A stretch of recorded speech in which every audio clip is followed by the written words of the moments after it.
लेकिन अगर कोई जवाब न दे पाया तो राजा उसे दान देने से इनकार कर देते। एक दिन राजा विक्रम सिंह के दरबार में एक राही आता है।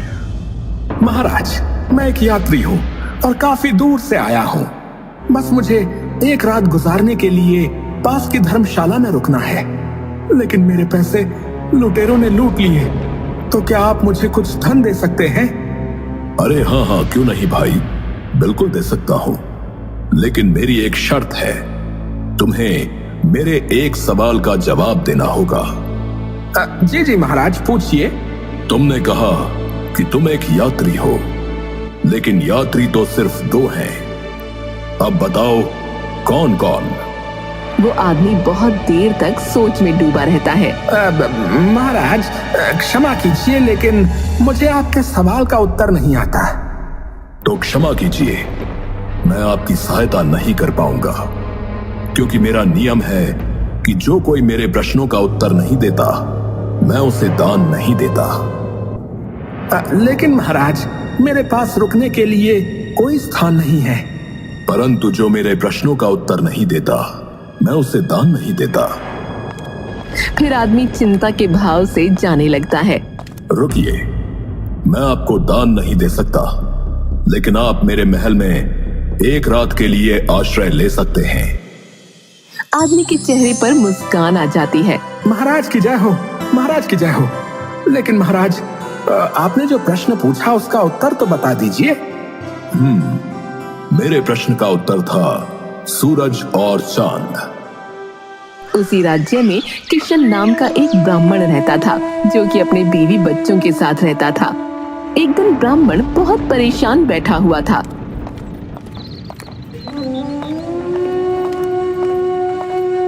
क्या हुआ जी, आप बहुत परेशान दिख रहे हो?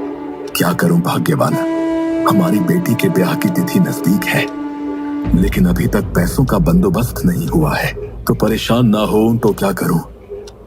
इसमें परेशान होने वाली कौन सी बात है? हमारे राजा बहुत दानवीर हैं, आप उनसे जाकर कुछ मदद ले लीजिए। वो सब तो ठीक है सुलोचना, लेकिन तुम्हें महाराज की आदत के बारे में तो पता ही है। वो दान देने से पहले प्रश्न पूछते हैं, और अगर उसमें से कोई भी उत्तर गलत हुआ तो वो दान देने से इनकार कर देते हैं। वो तो मुझे पता है, लेकिन मुझे आप पर भी पूरा भरोसा है। आपने इतने वेद पुराण पढ़े हैं, मुझे नहीं लगता कि आप उनके सवालों का जवाब नहीं दे पाएंगे।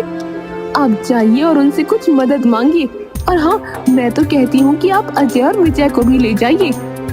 बात तो तुम्हारी सही मालूम पड़ती है। ठीक है, मैं कल सुबह महाराज के पास मदद लेने हेतु जाऊंगा।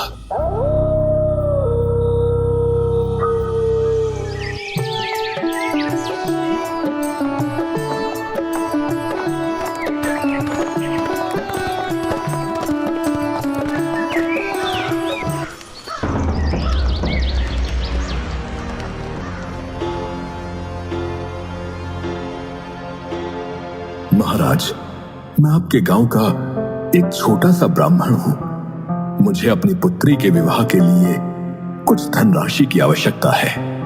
जी जी ब्राह्मण देवता, आपकी सहायता करना तो हमारे लिए बहुत ही सौभाग्य की बात होगी। परंतु आप तो जानते ही हैं कि मैं दान मात्र उसी को देता हूं जो मेरे प्रश्नों का उत्तर दे। जी महाराज, मुझे पता है, कृपया आप पूछिए जो भी आपको पूछना है। ठीक है ब्राह्मण देवता, तो मैं आपको एक कहानी सुनाता हूं और आप मेरी उन कहानियों को पूरा करना, और अगर आप सही ढंग से उसे पूरा नहीं कर पाए तो मैं आपको दान देने में असमर्थ रहूंगा। जी अवश्य महाराज, कृपया पूछिए। वीरपुर गांव में राजा चंद्रसेन थे, जिनकी पुत्री थी पद्मा, जो कि बहुत ही सुंदर और गुणवंती थी, लेकिन उन्हें कोई भी राजकुमार पसंद नहीं आता।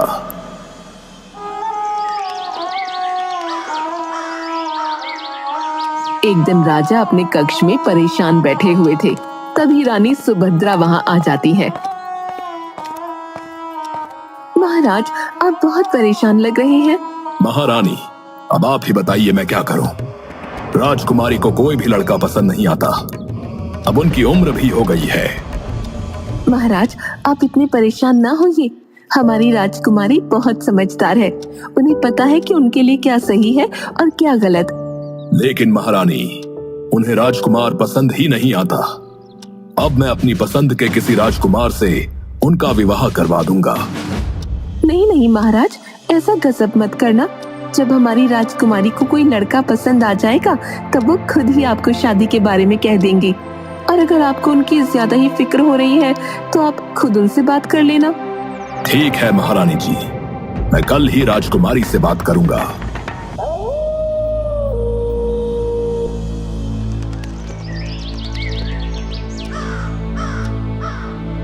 राजकुमारी जी, हमने आपको इतने सारे राज्यों के राजकुमारों से मिलवाया, लेकिन आपको उनमें से कोई भी पसंद नहीं आया। अगर आप कहें तो क्या मैं आपके लिए स्वयंवर रखवा लूं? आपको जो भी राजकुमार पसंद आएगा आप उन्हें अपने वर के रूप में स्वीकार कर लेना। नहीं नहीं पिताजी, मुझे स्वयंवर तो बिल्कुल पसंद नहीं है। स्वयंवर में मुझे कैसे पता चलेगा कि किस राजकुमार के अंदर कौन सा गुण है? मुझे जब कोई राजकुमार पसंद आएगा तब मैं आपको बता दूंगी। नहीं नहीं राजकुमारी, अब मैं आपकी एक नहीं सुनूंगा। कल मैं 4 नौजवानों को बुला रहा हूँ। आपको उनमें से जो भी पसंद आए आप उन्हें अपने वर के रूप में स्वीकार कर लेना। ठीक है पिताजी, अगर मुझे उनमें से कोई पसंद नहीं आया तो मैं उनसे विवाह ना करूंगी। ठीक है।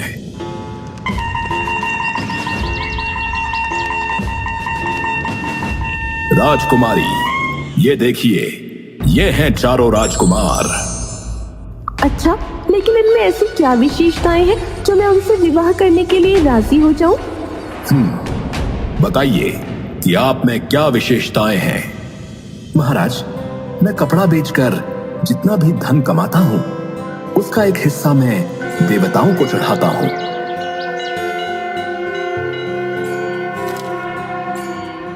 एक हिस्से को अपने ऊपर खर्च करता हूँ और एक हिस्सा बचाकर रखता हूँ और एक हिस्से को अपनी पत्नी के लिए रखता हूँ। और ये कला सिर्फ मुझे ही पता है। अगर तुम इनसे शादी करोगी तो तुम्हें कभी भी पैसे की तंगी नहीं देखनी पड़ेगी। हाँ, अब आप बताइए कि आप में क्या गुण है। महाराज, मैं सभी पशु पक्षियों की बोली जानता हूं। मैं किसी भी पशु पक्षी की बोली आपको सुना सकता हूं और समझ भी सकता हूं। महाराज, मुझे सारे वेदों, उपनिषदों और पुराणों का ज्ञान है। अगर आप चाहें तो आप मुझसे कुछ भी पूछ सकते हैं। अभी उसकी आवश्यकता नहीं है। समय आने पर हम आपकी परीक्षा लेंगे। हाँ बताइए, तुम में ऐसा क्या खास गुण है जो मेरी बेटी तुमसे विवाह करे। महाराज, पशुओं की आवाज निकालना कोई बड़ी बात नहीं और वेद उपनिषदों का ज्ञान भी बहुतों के पास होता है। और पैसों को कैसे और कहां खर्च करना है ये भी बहुत सारे लोग जानते हैं। लेकिन जो मुझ में विशेषता है वो बहुत कम लोगों में देखने को मिलती है। मैं शब्द भेदी बाण चलाना जानता हूं और मेरा निशाना बिल्कुल सटीक लगता है। जहां से भी आवाज आती है मैं वहीं पर बाण चलाता हूं।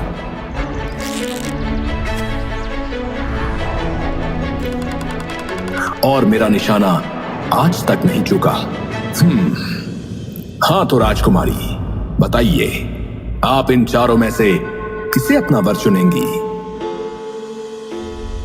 हाँ तो बताइए ब्राह्मण देवता कि राजकुमारी इन 4 लड़कों में से किससे शादी करेगी।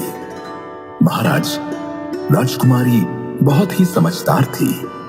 अगले दिन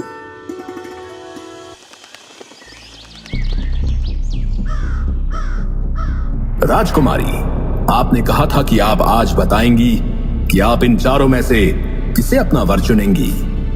जी पिताजी, मैंने अपना वर चुन लिया है। पिताजी, जो पहले प्रतिद्वंद्वी है वो शिल्पी है। जो पशुओं की भाषा जानता है वो ज्ञानी है। जिन्हें पुराणों का ज्ञान है वह ब्राह्मण है। पर जो शब्दभेदी बाण चलाना जानते हैं वो एक क्षत्रिय है। तो एक क्षत्रांगिनी का विवाह भी क्षत्रिय से होना चाहिए। राजा अपनी पुत्री की बुद्धिमत्ता को देखकर बहुत खुश हो जाते हैं। और उनका विवाह चौथे लड़के यानी जो क्षत्रिय था उनसे करवा देते हैं। वाह, अति उत्तम। ब्राह्मण देवता मान गए आपके ज्ञान को। हाँ तो अजय, अब तुम्हारी बारी।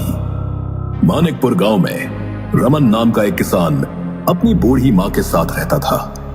वो दिन भर खेती मजदूरी करके गुजारा करता था।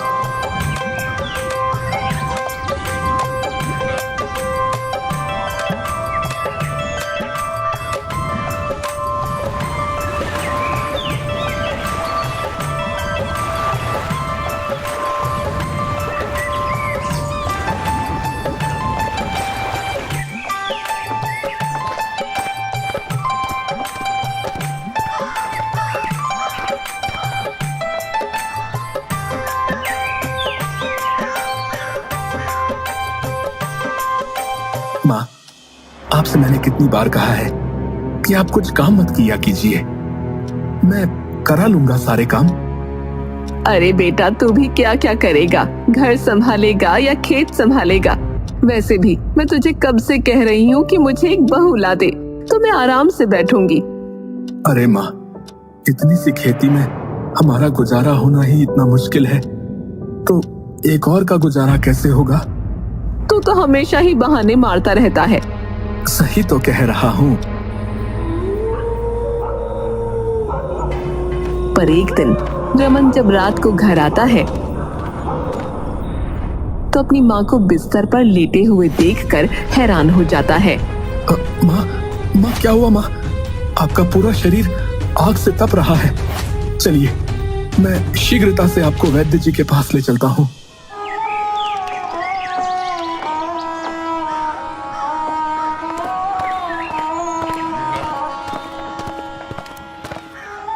वैद्य जी, देखिए ना, मेरी माँ बहुत ज्यादा ज्वर में है।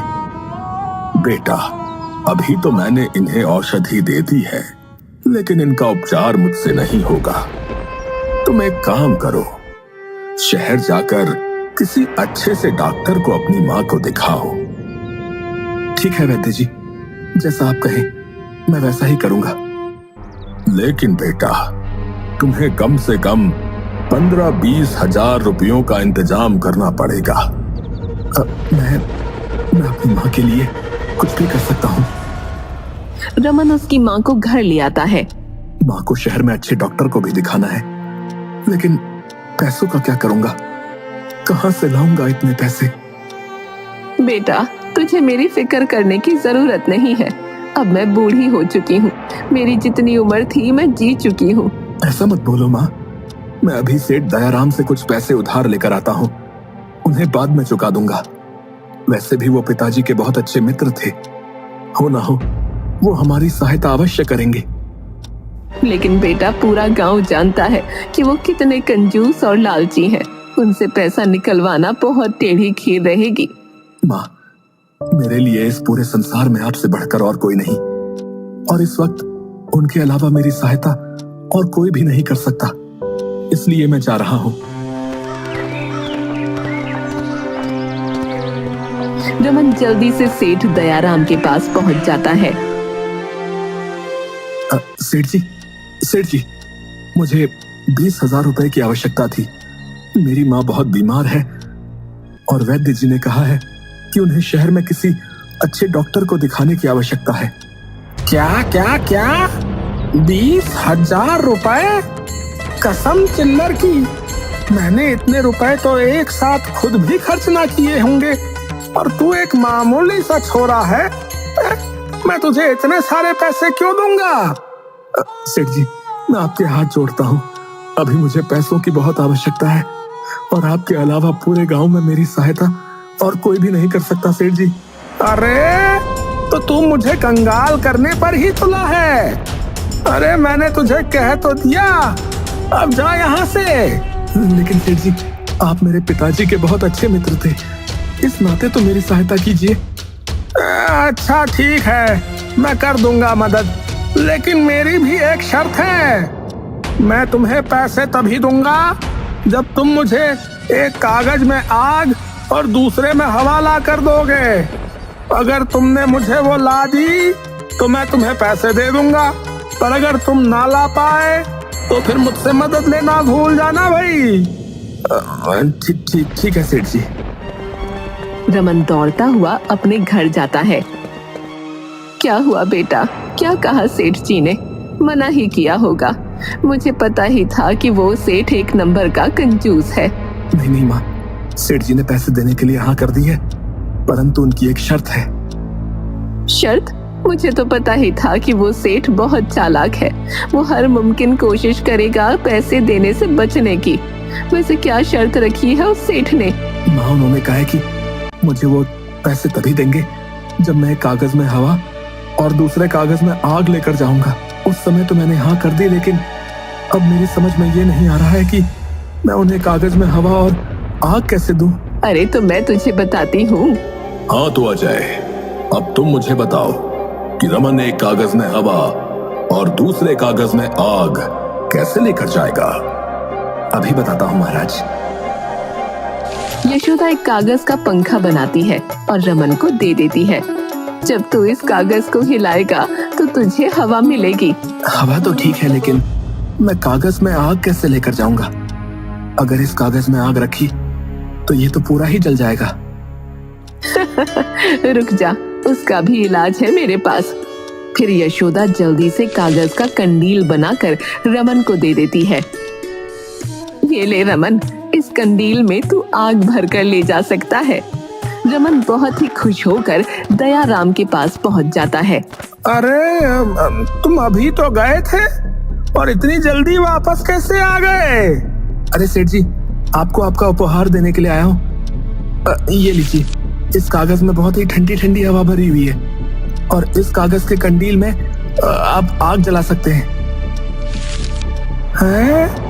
ये सब? अरे सेठ जी, अब ज्यादा सक पकाइए मत।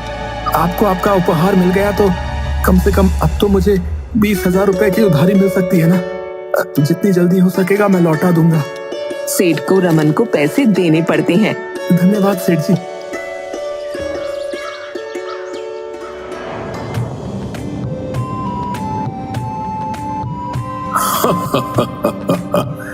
वाह अजय वाह, मैं तुम्हारे उत्तर से बहुत प्रसन्न हूं। तो अब विजय, तुम्हारी बारी। जी महाराज, पूछिए, आपको मुझसे क्या पूछना है? विजय, तुम हमारे राज्य में से 2 ऐसे आदमी ढूंढ के लाओ जिनमें से एक ने कभी झूठ नहीं बोला हो और दूसरे ने कभी सच नहीं बोला हो।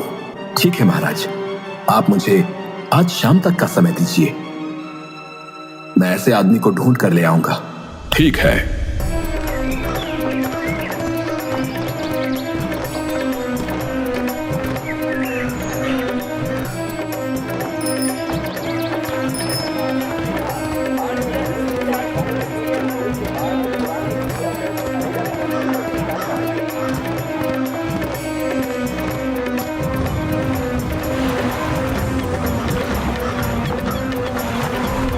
विजय एक आदमी को अपने साथ लेकर आता है।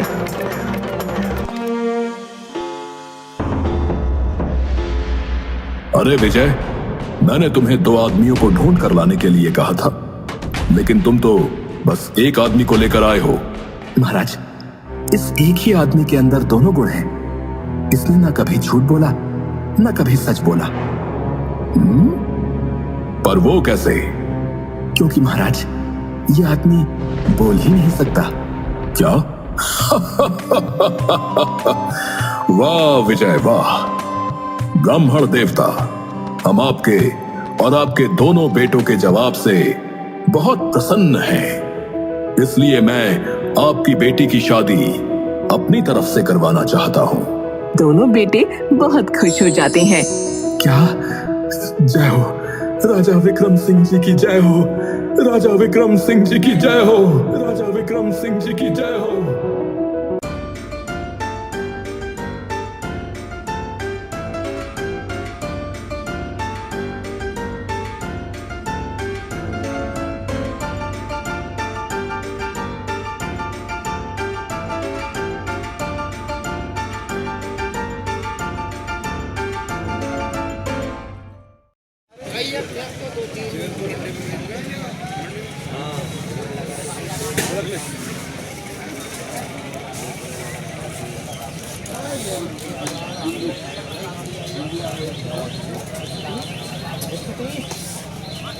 अरे क्या ले रहा है वाले ये